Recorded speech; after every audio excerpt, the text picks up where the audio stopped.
Selamat pagi anak-anak, kita ketemu lagi dengan Bu Win. Kita belajar sejarah Indonesia sama-sama. Dan hari ini pokok bahasan kita adalah proses masuknya imperialisme kolonialisme bangsa-bangsa Eropa, termasuk diantaranya Portugis, Spanyol, Belanda, Inggris ke Indonesia.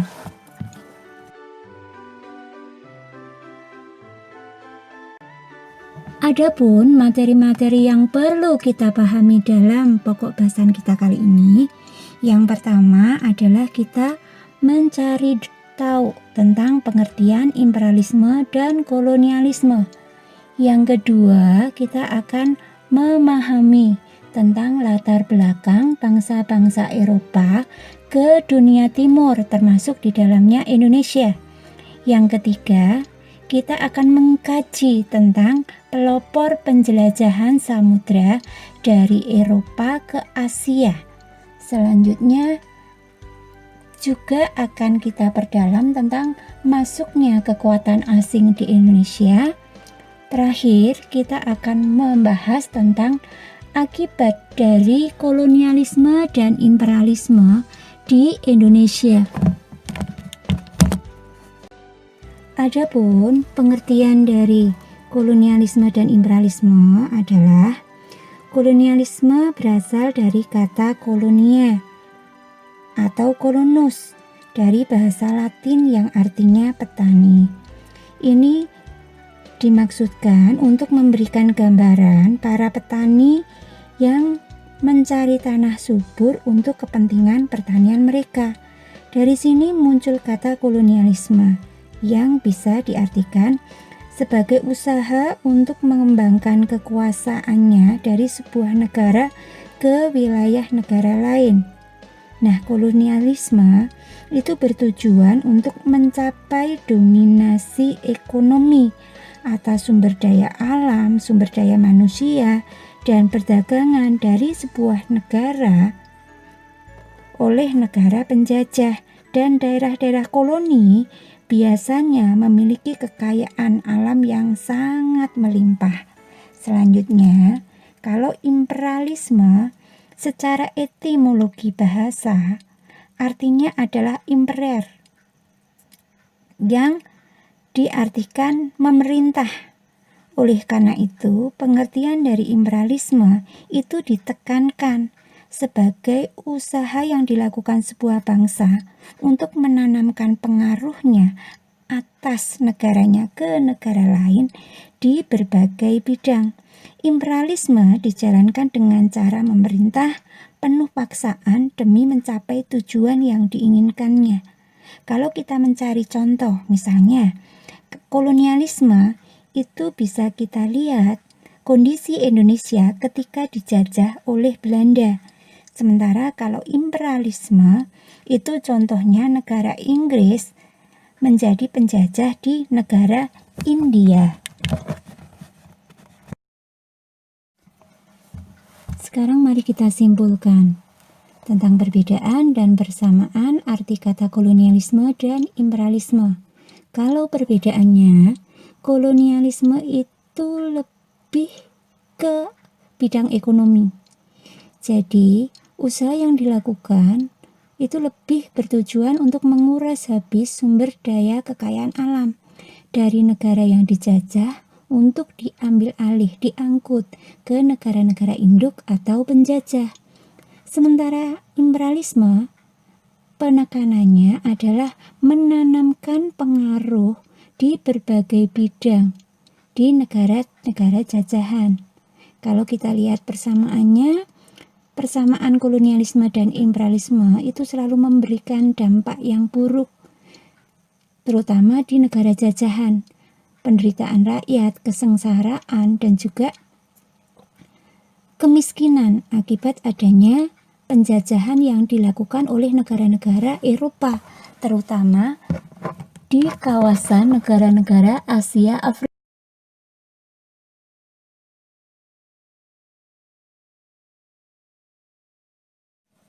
Sekarang mari kita pahami dulu tentang latar belakang masuknya orang Eropa ke dunia timur, termasuk di dalamnya Indonesia. Yang pertama, adalah jatuhnya kota Konstantinopel pada tahun 1453 ke tangan bangsa Turki Utsmani. Yang kedua, kisah perjalanan Marco Polo ke dunia timur. Itu mengilhami orang-orang Eropa melakukan tindakan yang sama. Yang ketiga, penemuan Kopernikus dengan adanya teori heliosentris ini mendorong orang-orang Eropa untuk menjelajahi samudra mengelilingi dunia untuk membuktikan bumi itu bulat. Yang keempat, penemuan dalam bidang ilmu pengetahuan dan teknologi, misalnya tentang kompas, kapal layar yang lebih sempurna, dan bubuk mesio. Ini mendorong orang-orang Eropa lebih percaya diri untuk melakukan perjalanan dari Eropa ke wilayah timur. Selanjutnya, adanya semangat reconquista, yaitu semangat untuk membalas dendam dari umat Nasrani kepada umat Muslim karena kekalahan mereka dalam Perang Salib. Oke, kalian perhatikan peta ini baik-baik. Di situ ada kota Konstantinopel, letaknya ada di kawasan Laut Tengah. Ini awalnya menjadi pusat perdagangan di kawasan Eropa. Selama bertahun-tahun sejak pertengahan awal abad Masehi, kota Konstantinopel dikenal sebagai wilayah penghubung antara Eropa dan Asia. Jadi orang-orang Eropa cukup membeli rempah-rempah di Konstantinopel dengan harga terjangkau.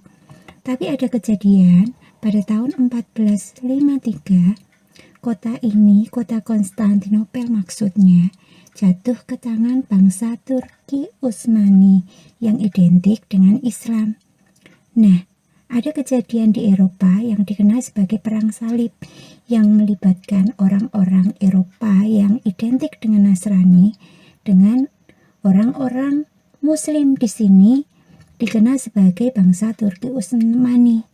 Dan pada tahun 1453 kejadiannya adalah Turki berhasil menguasai Konstantinopel, dan sejak itu orang Eropa dilarang melakukan transaksi perdagangan di kawasan Laut Tengah, sehingga bisa dikatakan putus hubungan dagang antara Eropa dan Asia sejak jatuhnya kota Konstantinopel.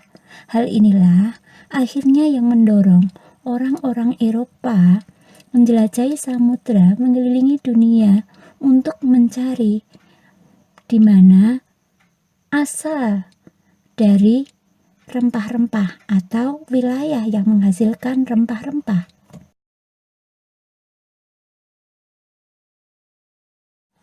Sekarang kalian perhatikan baik-baik. Di sini ada peta jalur perdagangan kuno. Jalur ini yang selalu dilintasi orang dari Asia membawa barang komoditas andalan dari Asia ke Eropa. Ada dua jalur. Yang pertama jalur sutra atau jalur darat, yang kedua jalur laut. Tapi keduanya itu menjadi jalur yang selalu dilintasi orang-orang dari Asia yang dikenal sebagai penghasil rempah-rempah atau barang-barang dari kawasan Asia dibawa ke Eropa secara beranting.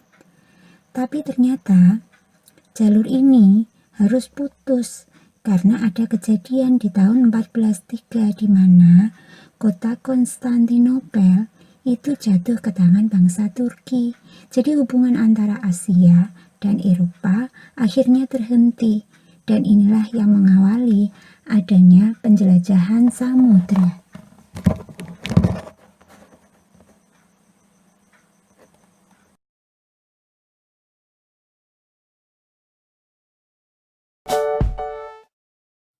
Awal penjelajahan bangsa Barat. Adanya perjanjian Tordesillas. Awal penjelajahan bangsa Barat yaitu dimulai dengan adanya perjanjian yang ditandatangani di Tordesillas, Spanyol pada 7 Juni 1494 yang membagi dunia di luar Eropa menjadi dua wilayah eksklusif antara Spanyol dan Portugal. Wilayah sebelah timur dimiliki oleh Portugis dan sebelah barat oleh Spanyol. 1. Penjelajahan bangsa Portugis. Bartolomus Dias. Bartolomus Dias yang diutus Raja Portugis untuk mengatur perjalanannya ke Afrika Barat. Hal ini didasarkan pada kenyataan bahwa sampai abad ke-15 para pelaut Portugis hanya mampu mendarat di pantai emas saja. Dengan perjalanan inilah Bartolomus Dias akhirnya berhasil sampai ke ujung selatan Afrika yang disebut Tanjung Pengharapan. Yang kedua, Vasco da Gama. Vasco da Gama adalah pelaut berkebangsaan Portugis sekaligus pelaut Eropa yang berhasil pertama kali mencapai Calicut, Goa di India pada tahun 1498. Ia menggunakan jalur atau rute yang dulu dibuka oleh pendahulunya yaitu Bartolomus Dias. Di Goa, Portugis mendirikan kantor atau kongsi dagang pertama di Asia. Atas kesuksesannya Vasco da Gama diangkat sebagai penguasa di Goa atas nama pemerintah Portugis. Yang ketiga, Alfonso de Albuquerque. Alfonso de Albuquerque adalah pelaut berkebangsaan Portugis yang pernah menjabat gubernur di kantor dagang di Goa. Dari India, ia kemudian meneruskan pelayaran ke arah timur. Pada tahun 1511, rombongannya berhasil mencapai Malaka di Semenanjung Melayu. Saat itu, Malaka merupakan salah satu pelabuhan transit teramai di Asia Tenggara. Setahun berikutnya, tahun 1512, barulah kapal Portugis berhasil sampai di Maluku. Yang kedua, penjelajahan bangsa Spanyol. Pada tanggal 3 Agustus 1492, dengan izin dan bantuan Ratu Isabella, Christopher Columbus berangkat dari pelabuhan Spanyol berlayar menuju arah barat. Tanggal 6 September 1492, rombongan Columbus sampai di Kepulauan Kanari di sebelah barat Afrika. Pada 12 Oktober 1492, rombongan Columbus berhasil mendarat di pantai bagian dari Kepulauan Bahama. Columbus mengira bahwa dia sudah sampai di tanah Hindia. Oleh karena itu, penduduk yang menempati daerah itu disebut orang-orang Indian. Tempat mendaratnya Columbus ini kemudian dinamakan San Salvador.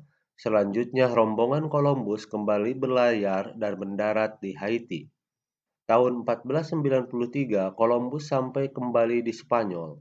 Berkat keberhasilannya mendarat di Kepulauan Bahama dan Haiti, Columbus diakui sebagai penemu daerah baru yaitu benua Amerika. Yang kedua, Ferdinand de Magalhães. Ferdinand de Magalhães sesungguhnya berkebangsaan Portugis, tetapi bekerja untuk Spanyol. Dalam pelayarannya yang dimulai tanggal 10 Agustus 1519, ia dibantu oleh Juan Sebastian Elcano. Pada Maret 1521, rombongan Ferdinand Magalhães mendarat di Pulau Guam. April 1521 sampai di Kepulauan Masapa atau kemudian dikenal dengan Filipina. Magalhães menyatakan bahwa daerah yang mereka temukan sebagai koloni Spanyol. Tindakan Magalhães mendapat tantangan penduduk setempat yaitu orang-orang Mactan, sehingga terjadi konflik yang mengakibatkan Magalhães terbunuh. Rombongan Ferdinand de Magalhães yang selamat meninggalkan Filipina di bawah pimpinan Sebastian Elcano. Mereka terus berlayar ke arah selatan dan pada tahun 1521 mereka sampai di Kepulauan Maluku, lantas kembali bertolak ke Spanyol. 3. Penjelajahan bangsa Belanda. Latar belakang Belanda melakukan penjelajahan. Pada tahun 1585, pada Perang 80 tahun, Portugis dikuasai oleh Spanyol, yang mengakibatkan Belanda tidak dapat membeli rempah-rempah di Portugis. 1. Barents. Tahun 1594, Barents berlayar untuk mencari dunia timur atau tanah Hindia melalui daerah Kutub Utara. Keyakinannya tentang bentuk bumi bulat, maka sekalipun dari utara atau barat akan sampai pula di timur. Ternyata Barents tidak begitu mengenal medan. Penjelajahannya terhenti di sebuah pulau yang disebut Novaya Zemlya. Ia meninggal di perjalanan. 2. Cornelis de Houtman. Tahun 1596, Belanda mengirimkan 4 buah kapal di bawah pimpinan Cornelis de Houtman dan kemudian berhasil mendarat di Banten. Kedatangan Cornelis de Houtman di Banten ketika masa pemerintahan Sultan Abdul Mufakir Mahmud Abdul Qadir. Pelabuhan Banten yang sangat strategis dan adanya hasil rempah-rempah mendorong Cornelis de Houtman berambisi untuk memonopoli perdagangan. Hal ini tentu tidak diterima oleh rakyat dan penguasa Banten. Cornelis de Houtman dan armadanya segera meninggalkan Banten dan akhirnya kembali ke Belanda. Pelayaran de Houtman dapat dikatakan mengalami kegagalan karena kembali ke negaranya tanpa membawa barang dagangan atau rempah-rempah. 3. Jacob van Eyck. Pada pelayaran Belanda yang kedua tahun 1598 di bawah pimpinan Jacob van Eyck dan berhasil mendapatkan rempah-rempah, khususnya lada, dari Banten. Kemudian Belanda melanjutkan perjalanan ke Tuban dan Maluku. Di Maluku, Belanda berhasil membawa rempah-rempah untuk dibawa pulang ke negeri.